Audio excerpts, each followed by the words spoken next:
This podcast is supported by MIDI Health. Are you in midlife, feeling dismissed, unheard, or just plain tired of the old healthcare system? You're not alone.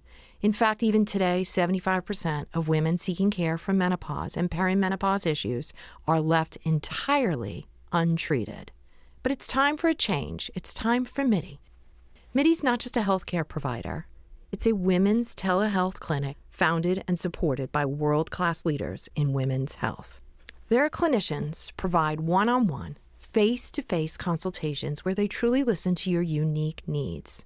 They offer a full range of holistic, data-driven solutions that isn't one-size-fits-all care. This is care uniquely tailored for you.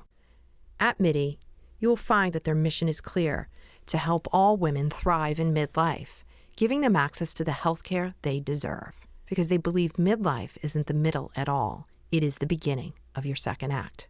Ready to feel your best and write your second act script? Visit joinmidi.com today to book your personalized, insurance-covered virtual visit. That's joinmidi.com. MIDI, the care women deserve. Yay Networks. This is our 12th of our 12-part series. And essentially what we're going to use today this is a recap. This will be sort of your reference guides. So all of those topics later, as you think, I want to listen to a little bit more on that, you can always just flip back in the podcast library and check those out. And we really appreciate y'all tuning in, y'all being here with us for this. It's been a blast for us. Thank you so much. This has been so much fun. And I've taken as much as I've been trying to give. We've had feedback from people who've sent text messages about things that different memories that certain things we've talked about have brought back, or people who said that after they've listened or watched this, they've immediately gotten on and started searching for flights, which is that's just heartwarming. A quick note before we dive into today's podcast. If you like what you hear, I would love for you to subscribe to Fueled Wellness and Nutrition, wherever you download your podcast. It would also be incredible if you take a minute to rate and review this podcast. Those things do matter, and they really help us. I'm Molly Kimball. Welcome to Fueled, a wellness and nutrition podcast. I'm a registered dietitian and nutrition journalist with a passion to help people live their strongest, healthiest life possible. In my weekly TV segments and columns, there's a limited amount of time and space to cover everything, but there's so much more to share. This podcast is my opportunity to dive deeper into the topics you want to know about.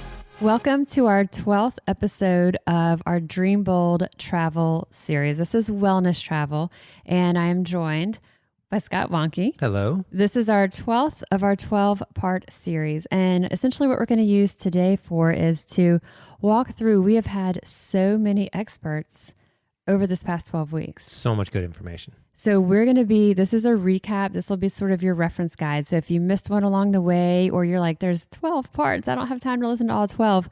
We are now going to be talking about what we learned, our main things that we gleaned, that we took away from it, that have stuck with us and really impacted us. So we'll be talking about each of the 12 weeks, these experts that we had in, our top takeaways. So as you hear it, you can listen to see, ooh, that's one I want to scroll back in the library and listen more detail there. As always, this is part of our bigger initiative with Oxnard Health, with our Dream Bold initiative. And we are about to connect into a Zoom that has been happening every Monday at noon. And we record that Zoom that's very podcast friendly. So if you hear us talking about people putting things in the chat or anything like that, you're not missing anything. We'll be refreshing, and we'll be putting any of those same links into this podcast. So with that, Here we go. Welcome everybody, y'all. This is our 12th of 12. Scott, I'm sad. I know.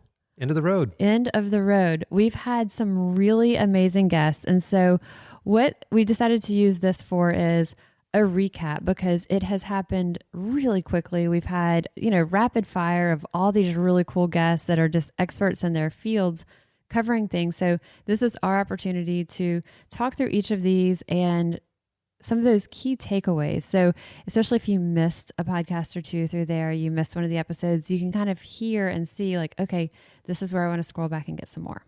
And then I was thinking we could ask those panelists that have been able to listen to us throughout the series, or even just caught a few, what were some main takeaways that you grabbed from this? Right. Because what you heard and resounded with you may not be the same with someone else. Right. Yeah, good point. So as we're going through each of these, definitely chime in, let us know. So starting with our week 1, it was Danny Myers, and Danny joined us for 2 parts. In his first part, he really talked about his story, his inspiration, how his travels that really changed him. And then in part 2 with Danny is, the reason why he kind of made sense to bring him on for that is he had taken this year-long travel around the world and then a year-long travel in an Airstream trailer across the United States. And then he has essentially, he does nothing career-wise like what he did before. Now he is a financial planner, a wealth management person who is guiding people if they want to do similar and how to live this life. Yeah, and what I took away from it is, we can think of travel or adventure just as a way to get away. Of course, that's one part of it. It's great, get out, refuel, have a great time, great pictures, good stories. But the other part of travel, it can really change your life. And I think Danny was pretty much an everyman. He was the same as any of us coming and going to work. And those simple trips, that sabbatical, really changed his outlook. And I would say he was like a lot of us. He had a corporate job. He worked with HP. I would say he was I hope that those of us listening aren't going through what he went through. But I mean, he was at the point where his work was causing such anxiety and panic attacks and having to deal with negative things with work. And, maybe people who were he had gotten close to, and he was having to let them go, and things that were just really, I think maybe some people are kind of cold to that and they kind of get a little hardened to that. Yeah, and I thought it was a great bridge from our previous segment with Dream Manager, our mental health and wellness. Right. So I think it was a great extension that it really not only changed his outlook, but made him feel healthier. We've had the same, we've taken travel and extended travel. And I was actually just talking to my husband about it this weekend, that some of the things and the way that I do things, I take time to do things that I enjoy that I was not taking time for before we took those travels. And so it's changed, I look around and the things that I do in the house or the yard or different kind of side hobbies, I didn't carve that time out before because everything was focused on just work and productivity. Yeah. So what can we do? How can we take, and again, no pressure. If you're like, Disney is Disney and we're going and we're going to fit in everything we can in the parks, that's okay too. But if there's something that you can take away from it that is going to help to, it might not be, and we hope that not everybody listens is going to like have this change in career, because that's not what we want. Right. Yeah, exactly. I don't want to be blamed for that. So. Right. We don't want to be blamed for that. But how can you layer this in? So his first episode with us was about how it truly changed his outlook. And he had the 3 questions that he asked us, which I thought were really telling as well. Yeah, I love those. And they were all meant to kind of, what is important to you? What do you really want to get out of it? I don't know if we need to regurgitate the questions, but it really made you look into how do you prioritize things? It made you ask, hey, if you could do anything right now, what would it be? And it was very moving. And the way he folded that into financial pursuits was pretty interesting as well. And so when you shift to our episode 2 and we talk about finances and planning and saving for this travel, that was sort of why he queued up those 3 questions is, okay, if you had all the money in the world, what would you do? And then it was like, if you had limited time, if you only had like a very limited window of time, how would that change what you did? And you can kind of look at it in 2 ways. If you had all the money in the world, what would you do? If you didn't have all the money in the world, but you had time or you had limited time, what's going to make how are you going to want to spend that? Who are you going to want to spend it with? And it starts to change when you start to think like, if you had 1 week or 24 hours left or whatever it is, I mean, how we're going to live those hours, it looks vastly different. And so that was starting to get us to think too, what matters to us, what's important. And when we talk about saving, it's exactly that. But how are you going to prioritize what really matters? Also where your money is going. Right. And then, even looking kind of a small scale, what we're talking about with our trips and travel, you can look at, you have this week set aside for your trip. let's say you didn't have a week, what would you do where you're going at that destination? If you had unlimited funds, what would you do? It helps you kind of choose, what are you going to do, let's say in Italy? What would you do if sky's the limit? And now if it's not. Right. So I kind of looked at it that way. That's a great way to start. And how do I boil it down to what makes it my trip? And in saving, it is, okay, if this is a priority and spending this time with these people or doing these things is this important to you, and this is how you want to spend this window of time that you're carving out. When it comes to money, where are you putting your money? I mean, because we spend our money on all kinds of things, and someone may say, well, I can't afford that. Yeah, but what do you put your money toward? Right. How much did the, fill in the blank cost? And like, is that something that we really needed, or do we get it just because we wanted it? Do we really need a new, whatever it would be? Right. Tell us about the fund that y'all have. Ain't Here No More Fund. Yes. So I love that. And if people don't remember, so it's pretty much if my car note, it's the best example. So I've been paying on my car note forever. It's paid off, but I keep paying it into an Ain't Here No More Fund. And then that goes into vacation or whatever else we're going to do. That's fun. It's not meant to be something we're going to put an addition onto the house or something. It's meant to be fun. And Danny is really extreme when he's planning that budget. Is. I mean, they'll go into a mode of, they had this much cash. They would even say everything's going to go into savings, and they would pull out a certain amount of money that was only cash. And so they only could spend whatever amount of cash they had allotted themselves, which when they were out, they were out. And think about how many times do you swipe your card? I mean, having cash or no cash doesn't even resonate with us if we have money or not, if we have the cash bills. Yep. But they would only spend it cash because that was what had been like, air quote, approved to take out. And when he was talking about that, it made me think of being a little kid again. When whatever I had in my pocket, that's what I had. So when I went to the store, if it wasn't in the pocket, I didn't get it. And you had to like negotiate on that, Mm-hmm. and you had to like prioritize and value and what's really worth it to you. Yeah. And then what are you gonna tell yourself no for? Which as adults, we don't want to do that. No, of course not. Which is why it's so easy to swipe that. So budgeting. And then our third week was travel with Lolly. So that travel timeline. I love the way it organized for us. Like when do you start? How do you start putting things together? Takes the guesswork out of it. Right. And if there's been one kind of undercurrent that we keep saying through these 12 weeks has been, do your research, be prepared. It's not something, fly by night. If it's going to be your dream vacation or something you've been thinking about forever, you don't just all of a sudden do it. So having that discipline to schedule it, to mark it, to go step by step is very important. And we tried to lay out some of those steps throughout this podcast too.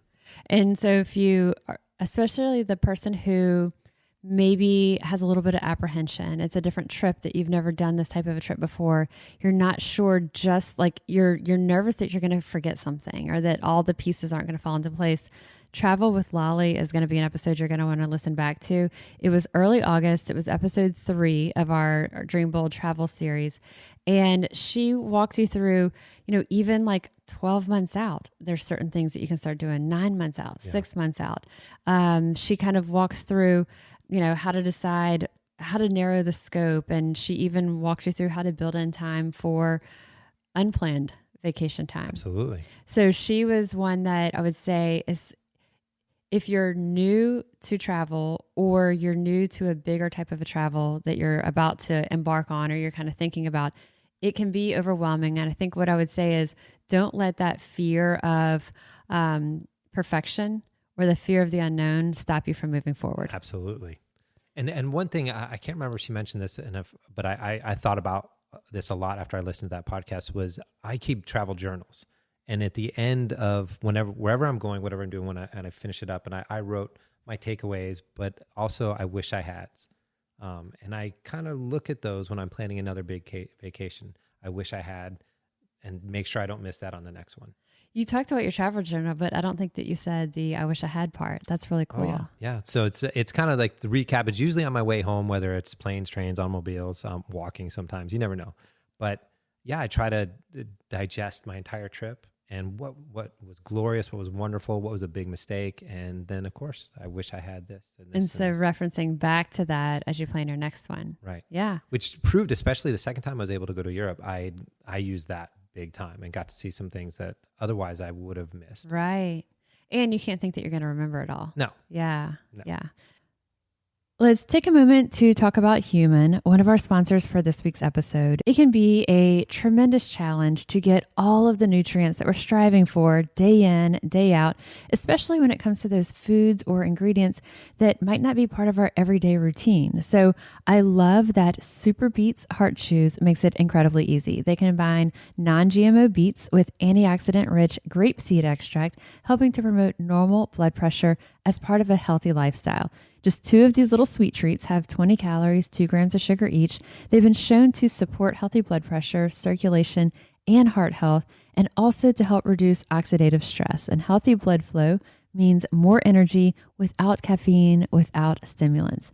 So join over 1 million customers to get free shipping, free returns, a 90-day money-back guarantee, and right now, you can get a free 30-day supply with your first purchase at superbeets.com/fueled. That's superbeets.com/fueled. So episode 1 was just really motivation with Danny. If you want to think about, okay, travel around the country and an Airstream around the U.S., or travel around the world for a year, basically selling all your stuff and like taking this giant trip. It's really pie in the sky for a lot of people, but it might be something that just kind of gets your juices flowing. Then second one was Danny really starting to talk about really specific strategies for saving. Our third episode, really specific strategies for that travel planning timeline. And so again, let's step you through it. If this is new, we want to step you through all of these things. And then our fourth one, which was mid-August, was Samantha from the Points Guy.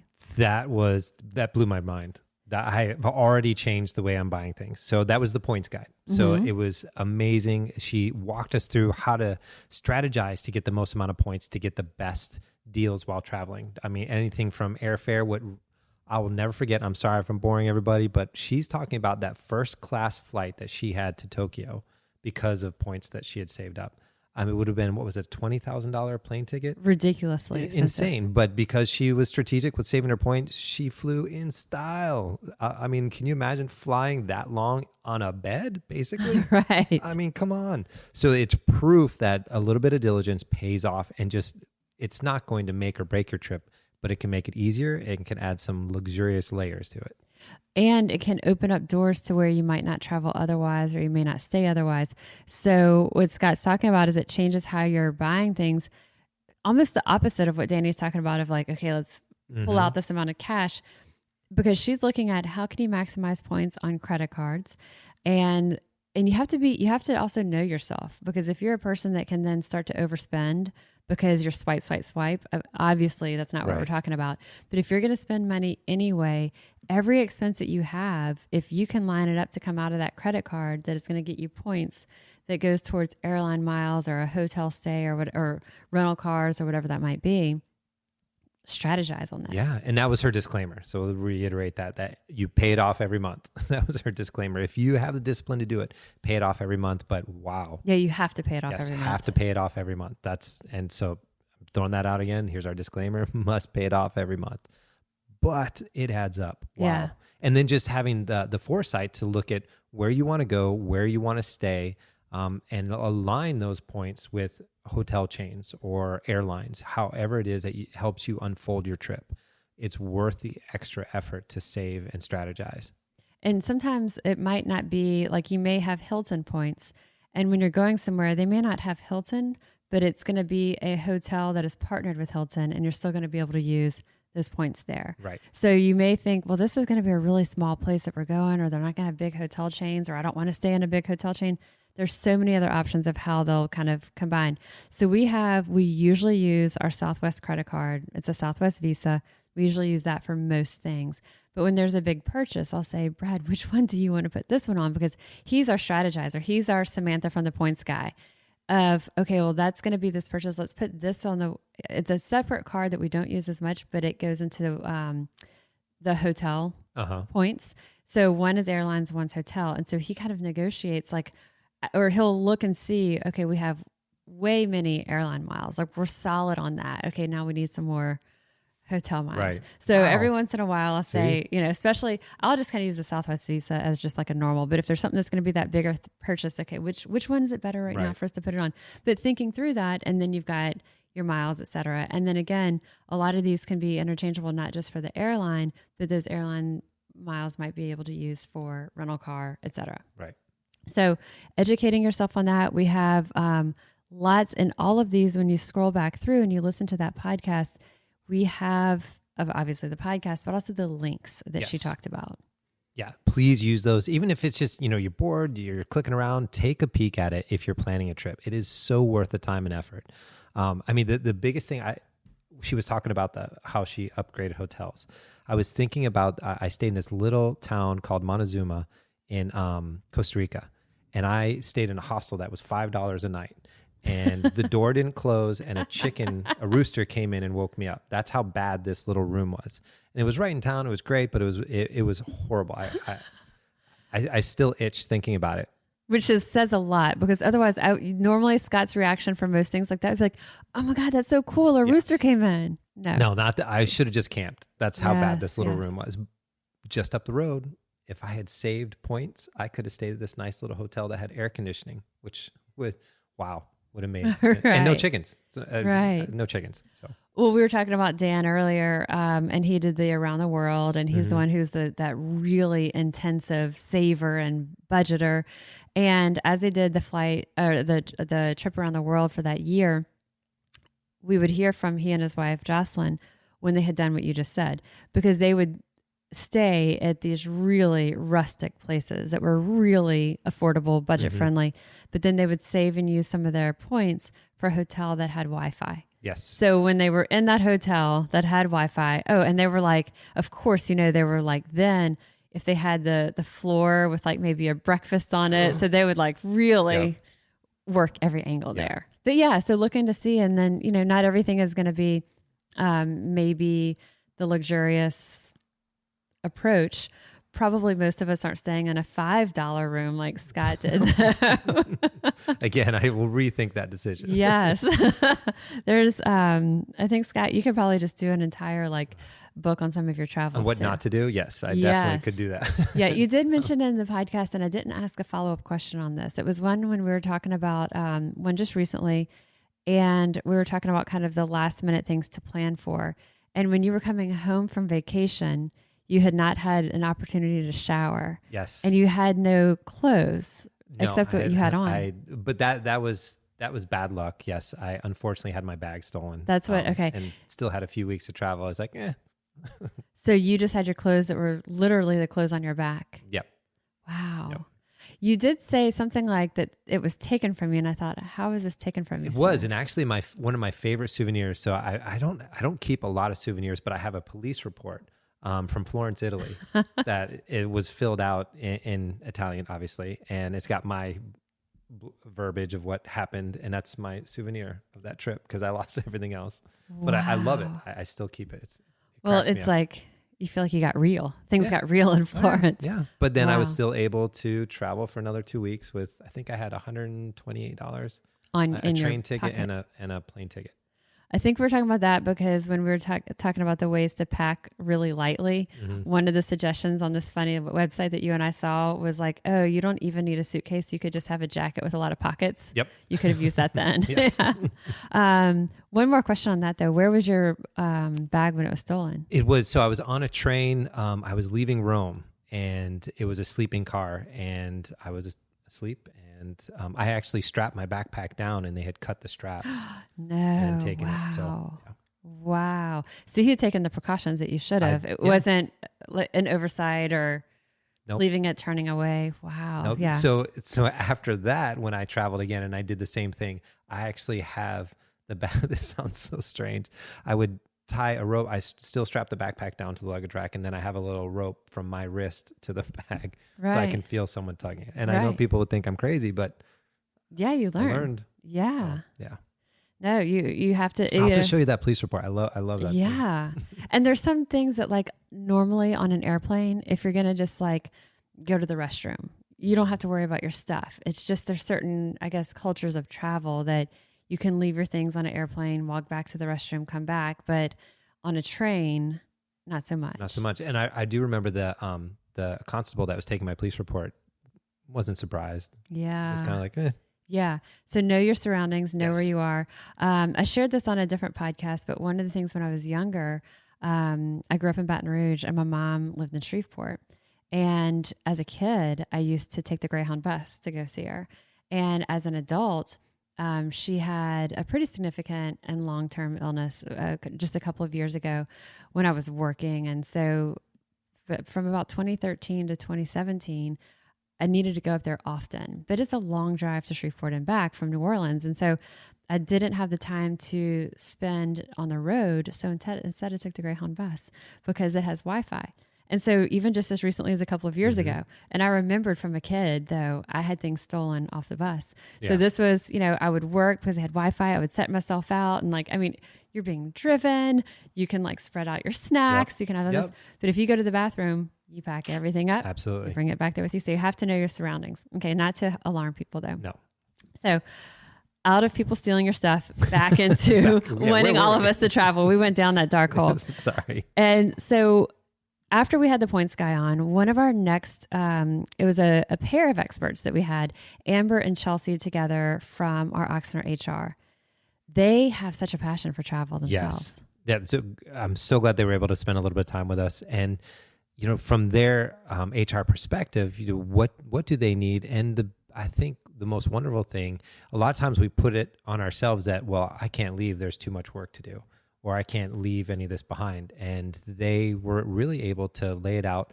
Yes, you can. Just make sure you take care of whomever you're working with, get everything done, and enjoy the trip, and trust the people to back you up. And when you leave, be on vacation. It's okay. And they do that for each other. Right. And they're like, that's what you have a team for. And so I think, this is Oxnard HR encouraging us. There are organizations where taking time off is discouraged, or it may not be explicitly discouraged, but there's more obstacles to have to surmount to be able to travel. Or the culture. Right. You talk with your leader, you feel like you shouldn't. And so letting them know ahead of time, letting them know in advance, and working around that. But for the most part, I think, I hope that people are in a position where you can talk with your leader and it is supported. Right. There's different approaches of how you can take work if you're on vacation. So some people may choose to not look at email at all. I was sharing that for me, I do like to have that window of maybe 30 minutes, 45 minutes a day that I'm checking. And I feel that I can come back in a better state when I do that. So for me, that I feel better doing that than if I knew nothing that was going on.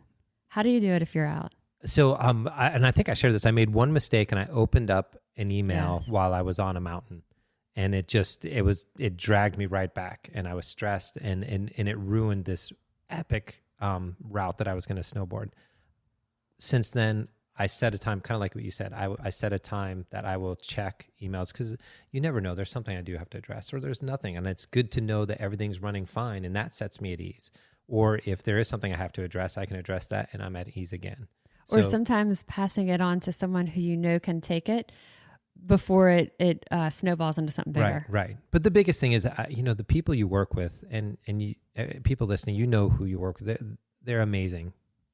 Your surrounding team, they're always going to be amazing, because that's who we work with. And trust them. Allow them to do it. It's not going to feel comfortable because you're not used to not pulling your weight. That's how you're going to feel. But you need this, and they would want it for you. Think from their perspective how happy they are that you are actually doing something so enjoyable and so uplifting, and so energizing for when you get back.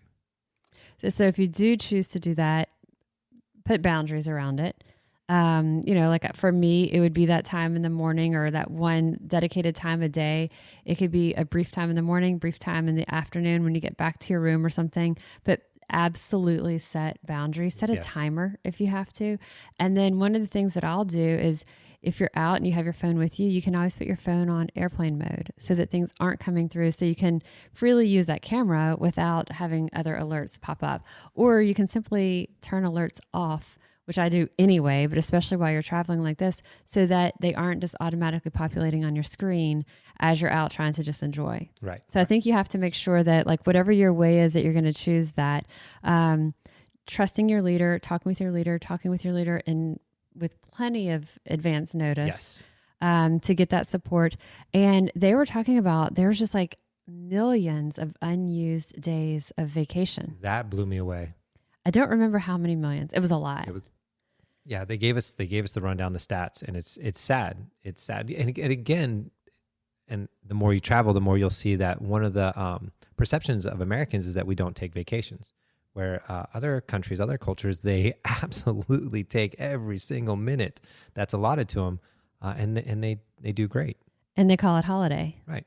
I'm on holiday. Right. I'm on holiday. So take your vacation days, call yourself on holiday, Right. and live like the Europeans.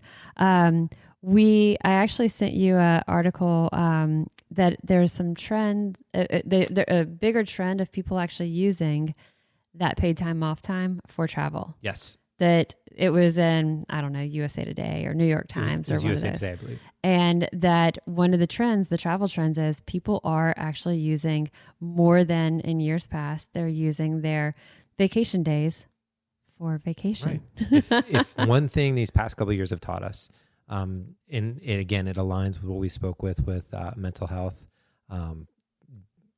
globally taking care of yourself, is you need this. You need to step away. And I'm fully guilty of it.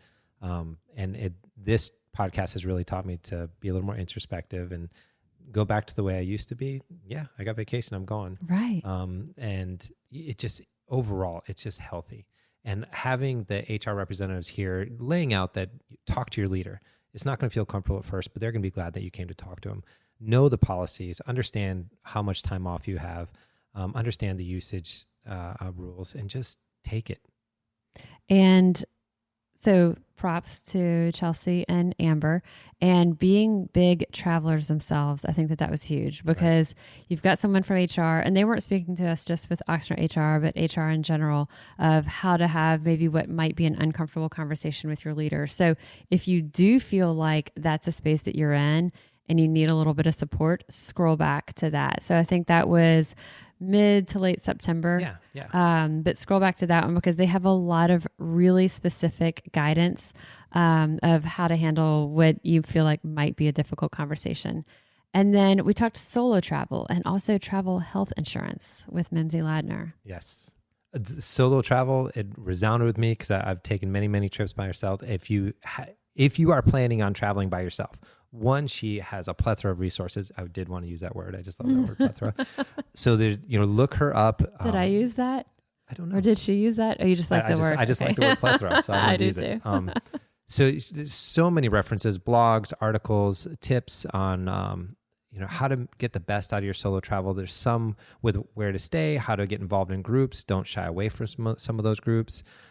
Set some of those fears aside as long as you bolster yourself with information.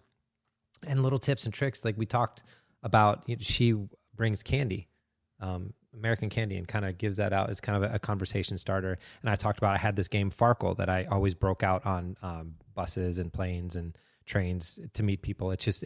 You would be shocked when you're traveling how many other travelers want to get to know you. And then from there, you learn other destinations and other little adventures to take. And it just grows. What did you say you smell like? When you had that same conversation that you always smelled like something. Scott's looking at me like I'm crazy. I talk about when I was smelly on the plane because I don't want to repeat what I smelled. No, I thought it was something that you always had something that you brought with you. And so you always smelled like it wasn't vanilla or something like that. If anybody who's on here remembers, it was... So I like black licorice. This is it. So Eleanor remembered. Thank you, Eleanor. It was butter. Oh no, butter. Oh, butter was from the hacky sack. Yes. So I have my homemade hacky sack that I used. It's popcorn. I forgot. Eleanor to the rescue. Yes, thank you, Eleanor. So I made this hacky sack from microwave popcorn that was butter flavored. That's right. Every time it got wet. So yes, I smelled like butter. So then they were like the Americans. They must really love their butter. They smell like butter. Thank you. I knew it was something when we were talking about always having with you to kind of break the ice with people. Yeah. That was, Americans smell like butter, and apparently black licorice, because that's my favorite snack. I eat black licorice all the time. That's funny. Yeah. So having something that if you're with solo travel that is going to kind of be that icebreaker, I think it was really telling that, Mimsy now travels. I mean, she's fearless. She goes anywhere all on her own. But this first couple of trips she did by herself were with a group. So it was a group that she didn't know before. She was still the only one from her, she kept asking friends, family, hey, let's go here. Let's plan a trip there. And she realized for whatever reasons, it wasn't the right time for people, whether it's financial or timing or school, work, family, whatever. And she thought, if I'm going to do these things I want to do, I need to just go ahead and do them. I can't wait for these people around me who she loves, but they're not going to come along with her. So her first few steps out into it were with group travel agencies, basically. And so, at the time she was in her 20s. So you can find, groups that put together groups for people who are single in their 20s. You could have it for people who are couples in their 40s or 50s or whatever. Like you can find whatever that is. It's going to kind of be that match for you. Right. And I thought it was very telling how she said she's not exactly an extrovert. But yet still met a lot of people, had a great time. And so, it's anybody can do this once you get over that first hump. It's so true. My friend Amy, who I've talked a lot about on this travel podcast, because she's sort of in that same vein as Mimsy. Amy's also the one who packs. I mean, she packs in what looks like a small handbag for most women. And you're like, come on, like this is a month, really? She's actually living in Korea teaching for a full year. Oh, wow. And she had 2 small suitcases and that was it. Wow. Like 2 small overhead type bin suitcases. Any disposable clothes? Or? No disposable underwear in there. And so she had, but that's her. She is very much like Mimsy. She's naturally an introvert, but when she's traveling on her own, she will see what types of events, or if there's anything that's going to be maybe like a social event or something that's going to be in a central location or anything where she might be, it could be a festival, whatever it would be, that she's putting herself in a situation to see or experience or meet people. And she's actively does that. Wow. So she might be naturally that introvert and she knows that, sort of like Mimsy. So thinking of ways that she's going to travel by herself, but she's going to look and see what things could she kind of like put into her schedule that are going to naturally introduce her to people. Right. But it's almost like you have to be proactive in that. Yes. And you talked about when you travel solo, even, versus when you're traveling with others, you preferred that in one way, especially because you weren't maybe like tainted by their views of their opinions of what you were experiencing. Yeah. There are many times people would say, oh, don't go there. Or, when you travel, some people, I just don't want to. When I woke up, if I wanted to see this or do this, I got to go. I went. And that taught me a lot for future travel, especially when you're traveling and you meet people on trains or at certain stops. Oh, it's not worth going there. Definitely don't go there. But if it's something you want to see and do, go. And I was talking about the Leaning Tower of Pisa, and people kept telling me, don't go there, don't go there. I had the best time in that town. I stayed an extra night. And if I had listened to everyone else, I never would have gone. Right. And sometimes if we see something and someone's next to us going, oh man, that's so hokey or that's so touristy. So what? If we're enjoying it, we're enjoying it, right. And so sometimes having that somebody in your ear can be a positive, but sometimes it can kind of skew maybe what our perception would be of that. Let's take a minute to talk about Ana Luisa, one of our sponsors for this week's episode. I have been loving the look of layered necklaces, and Ana Luisa has so many versatile, timeless pieces. And what's really cool about the Ana Luisa brand is that they design pieces with a beautiful story as well, starting with recycled materials whenever possible and small batches that are kind to the earth. Their company is carbon neutral, offsetting 100% of carbon emissions. Their jewelry is crafted with care from the best noble metals, yet it's also affordable with pieces starting at $39. Check it out. You can use my code FUELED to get 10% off at shop.analuisa.com/fueled. That's shop.analuisa.com/fueled. Treat yourself, treat your loved ones to beautiful, sustainable jewelry at shop.analuisa.com/fueled. That's shop.analuisa.com/fueled using promo code FUELED for 10% off.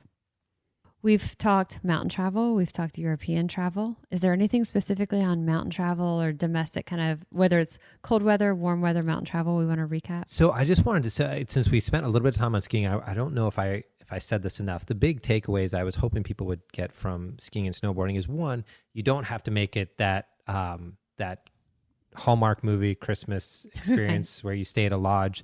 There's a lot of urban places, cities that you can stay in and take a day trip into the mountains to go skiing, snowboarding. You get the best of both worlds. And if you plan ahead, you can actually save a lot of money. There's huge ski resorts that will cater to every need, and there's smaller ski resorts. They sell you a lift ticket, and maybe they got some barbecue at the bottom. That's it. So, really look at what you want out of it. There's great resources like Liftopia is a great website to get lift tickets, because lift tickets can run close to between $150 and $200 to $60, $70. So, I mean, a huge range. And then the other thing I don't think I talked enough about, there's a big difference between southern skiing, eastern skiing, and western skiing. If it's all sliding and gliding, it's having fun. Obviously, western snow is going to be a little fluffier. It's going to be around a little bit longer. Southern skiing is a little sloppier and a very short season. But I mean, there's places as close as Tennessee and Arkansas, North Carolina. West Virginia has some really good skiing. And then you have more of the Northeast. It's a little bit icier, but it's great. Still big resorts. It's still fun. So you don't always think you have to go to Colorado or you have to go to Utah. And then coming from below sea level here in New Orleans, I always say know what altitude you're traveling to. If you were to go to a town I used to live in, you're at 10,000 feet. That's a big jump for your body to handle if you've never been at high altitude. And this is for warm weather or cold weather. Yeah, regardless. Yeah. It's a shock. But it's all doable. You're still going to have fun. You just prepare. We did a long hike one day. Danny and Dan Myers, who had traveled around the world and then did the year across the country in the Airstream, when they were kind of midway across the country, we met them in Colorado, and it was August. But they had been in that altitude. They had been there for a while. So we met them there, and we get there one night. We go for a long hike the next day, and we had all the signs of it. Our hearts were racing. Our hands were ice cold, but it wasn't cold, So we were like, wow, we probably could have benefited from having an extra day to acclimate. Right. And then, regardless of the season, and fortunately, James talked about this a lot too. If you're going to mountains or really anywhere where you're going to be walking a lot, footwear, you got to take care of those feet. You wouldn't drive cross country with bald tires. You have to have something good on your feet. You can't get blisters, especially if you are going backpacking or long backcountry trips. Don't tear your feet up, because those get you out there, but you also need them to get back. So if you're getting new boots, you better break them in months before you leave. That's it. That's our public service. Right. From the physical therapist. Right. That's the PT in me. Yes. And European travel, I would say not just European travel, but any kind of travel. We talked about how are you getting there? And then once you're there, as we talk about Europe specifically, if you are traveling from country to country inside of the EU, being aware that it can be really inexpensive. It can be under $100 US. Price it out to see how much is it for that plane versus train, because it might be the same. It could even be less, and you can look at the amount of time it takes you. Also, being aware that you don't have to go through customs when you go country to country inside of the EU. So once you're there, it makes it really easy to hop around. Yeah, and know all the little kind of fees that you may incur, not just yes, we're talking about European countries, but there might be small little processing fees. And then let's remind people of the little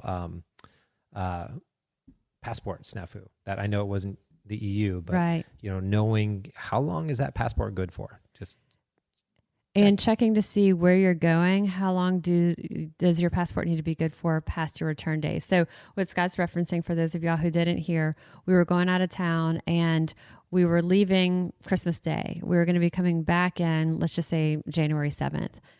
But Brad's passport expired, let's say middle of February. So we're like, oh, we've got plenty of time. But the rule where we were going is that your passport had to be valid for at least 3 months after your return date.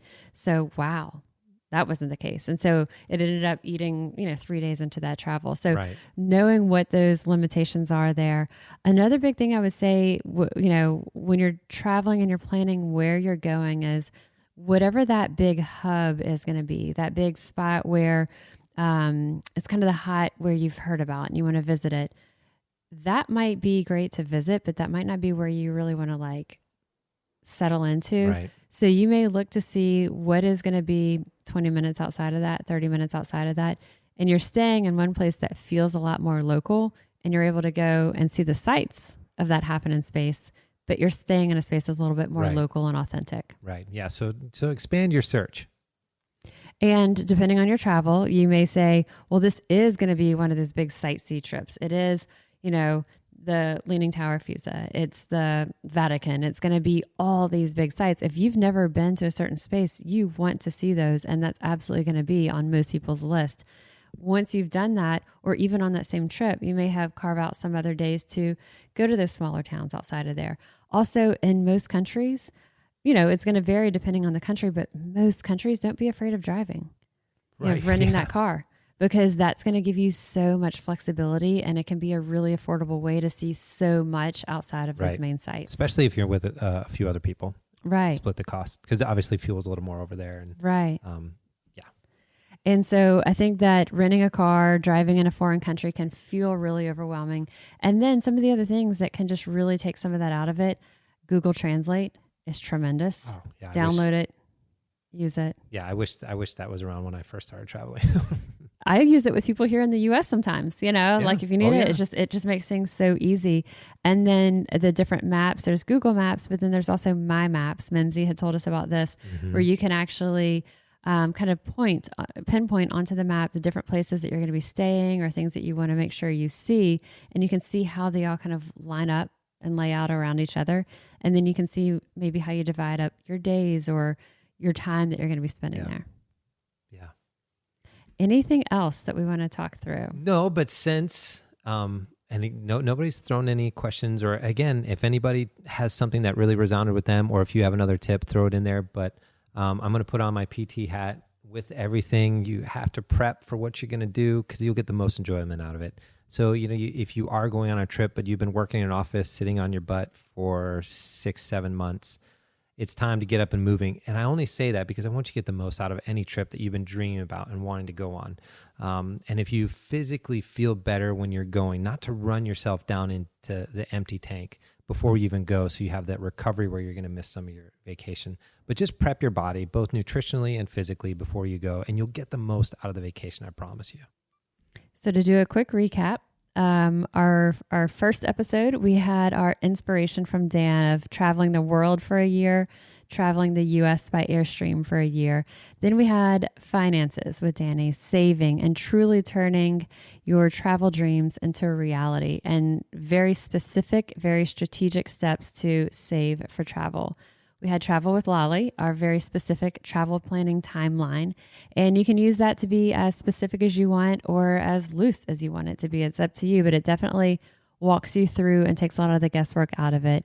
We had Samantha from the Points Guy talking about savings and strategy and how to maximize our cards, our miles, our points for hotels, airlines, all of that. And we've talked about HR, how to have these conversations with your leader about taking time off and like why it's just so important. Solo travel, health insurance for travel with Mimsy. And then we talked mountain travel with Scott and with James Stucker. We talked European travel. So y'all, that is, and in between there, we had other smaller kind of recap ones that were just Scott and I. We're not going to even get into those. That's a lot of experts we've had. That's a big plate. It's a big plate, a lot of experts we have. So all of those topics later, as you think, I want to listen to a little bit more on that, you can always just flip back in the podcast library and check those out.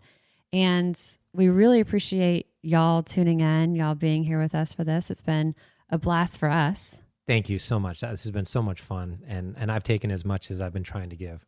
We've had feedback from people who've sent text messages about things that different memories that certain things we've talked about have brought back, or people who said that after they've listened or watched this, they've immediately gotten on and started searching for flights, which is that's just heartwarming. Yeah, that's why we're doing it. Yep, so exactly. As over the months, as you plan your travels or you're referencing back to this or hearing this, send us a note and let us know, because it's what drives us. It's why we do what we do.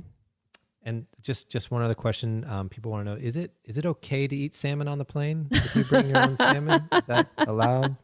I think so. It's going to make for good stories if you do. There's a lot that we've learned through this and a lot of what not to do. Right. Well, awesome. Thanks everybody so much for spending your time with us. Thank you. I've had a blast doing this 12-part travel series with Scott Wanke. You can scroll back through our library and the Fueled Wellness and Nutrition podcast library.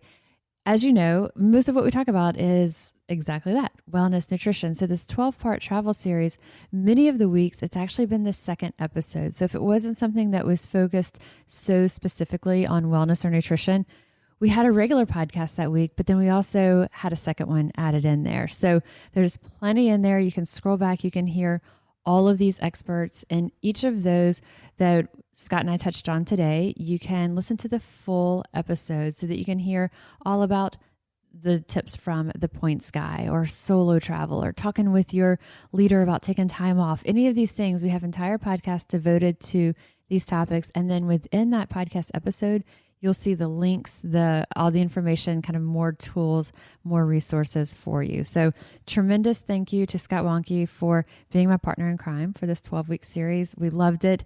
We were inspired by what we heard from you guys and the choices and the decisions and the travel steps and goals that you have put into place based on this 12-part series. It's why we do it, and we thank you for that. As always, anytime on this podcast, as you incorporate some of these strategies into your own life, I always want to hear about it. I am registered dietitian Molly Kimball, and you've been listening to Fueled Wellness and Nutrition, the podcast. And if you would like more Fueled Wellness and Nutrition, please head over to mollykimball.com, and you can follow me, Molly Kimball RD, on Instagram, Facebook, and Twitter. And if you haven't yet, please go to Apple Podcasts and subscribe, rate, and review this podcast. And join us next week for another dose of Fueled Wellness and Nutrition. Thanks for listening, and stay focused on living your strongest, healthiest life.